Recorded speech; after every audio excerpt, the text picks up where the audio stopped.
Welcome back. We are with Paul and Melissa from Malulabar Wellness Collective, and we are on Business and Beats. We've just heard 4 tracks, and we've got loads more to come up.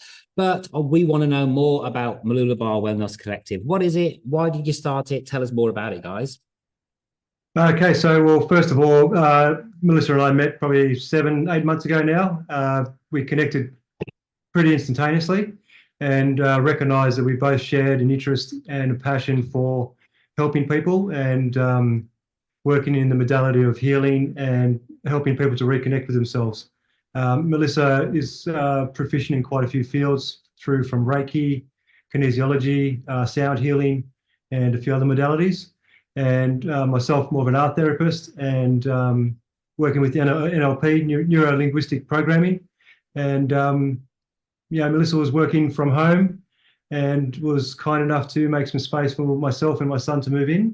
And that in itself created a need to find another venue to do what we wanted to do. And we, as I said, we both had a dream to set up a centre of sorts and put our heads together, and a couple of months of hard work and resourcing, a lot of it by Melissa, must be said. We've come together and produced the Malulabar Wellness Collective. So it's a venue where practitioners of the body, mind, and spirit can come together and practice their arts and share what they have with the community. It's also a great springboard for people that don't have the finances and the resources to go out on their own and do this sort of thing, to have an opportunity to come in on a small scale to begin with and gradually grow their business, and ideally blow it up into something that's beneficial for themselves and for the community.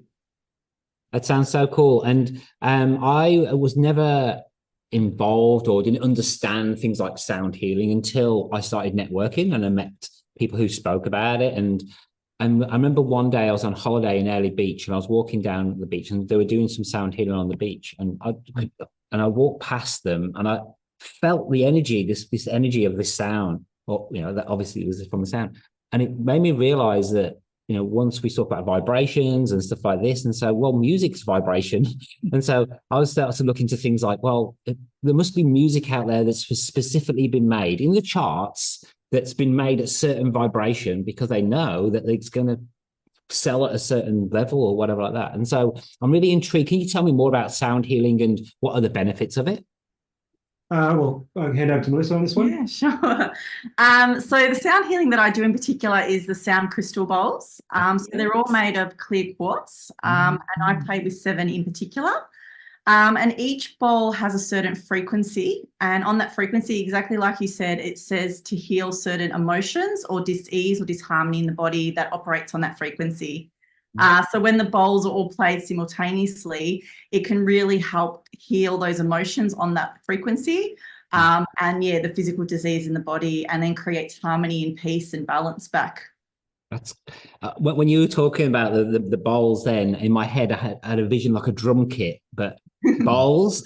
So how does that work? Are they on stands or are they on the ground? How do you play them all at once? Yeah, so normally we play on the floor, and they're just on a little, I guess, rubber stand. And they kind of work almost like, and I'm just kind of thinking like a wine glass when you with your finger just go around the rim. So it's the same thing. You have a mullet, and you just kind of go circular around the rim of the bowl. And there's obviously different movements around the bowl, and then you might do the next bowl and the next bowl. And normally how I play is I play intuitively. So I get guided what the collective needs at that time. So really there's no sequence. It's just whatever comes through for the collective or that group that I'm playing to. That's so beautiful. And can you tell me just 3 of the benefits of doing sound healing? Yeah.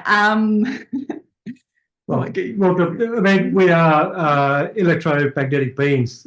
Humans are. I mean, we respond to frequency. Energy, emotions are energy in motion. And so when you realize that each part of the body has a different frequency associated with it, and you can calibrate the frequencies coming through on that particular tone, it'll help balance and clear out any blockages that may be in that part of the body. We do hold trauma in our bodies.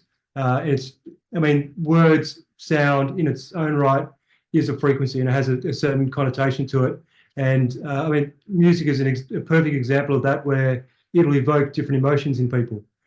Traumas does that, life experiences do that sort of thing as well. So by tuning into that particular frequency, you can help address that particular ailment, for example, or you can take something that is already in balance and enhance that, or more importantly, just tune into that particular thing so you can touch on that experience or that trauma and learn. It brings awareness to it, so you can then go, okay, this is what this is. In some ways, it's a little bit out there, but it comes in with meditation, similar sort of thing. It tunes into what needs to be looked at. So by tapping into the right frequency in the right part of the body, you can help address that particular issue.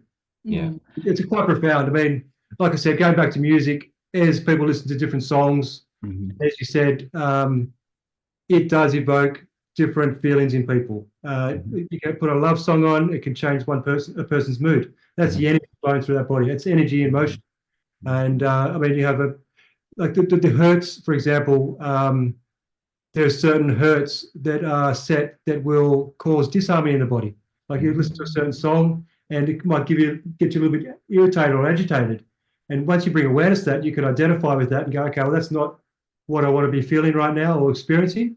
And you change it up. I mean, I like to say you are the architect, you're the DJ of your life. By the music you listen to, by the environment you surround yourself with, the food you eat, and the people that you associate with.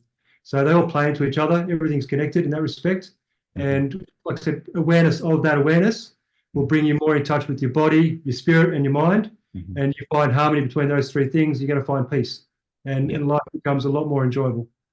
You're talking my language. I've over the last 3 years learned so much about your mind, your body, everything to do with that, and you're definitely my kind of people. So I appreciate you being on the show, and that's a great segue into the next 4 tracks. Do you want to introduce them for us? Sure. Following up now, we have Choir Boys, Def Leppard, Belinda Carlisle, and Fine Young Cannibals. A bit of an eclectic mix. Out of these 4, probably my favourite. It's hard to choose, to be honest with you. It's a toss-up between Run to Paradise and Pour Some Sugar on Me. Pour Some Sugar on Me takes me back to my high school social days. Reminds me of a lovely love I had back then. Really, more recently, the last couple of years, Choir Boys Run to Paradise probably does it for me.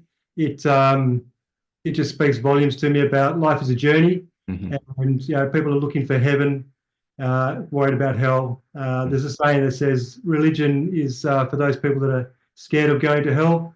Spirituality is for people that have been there.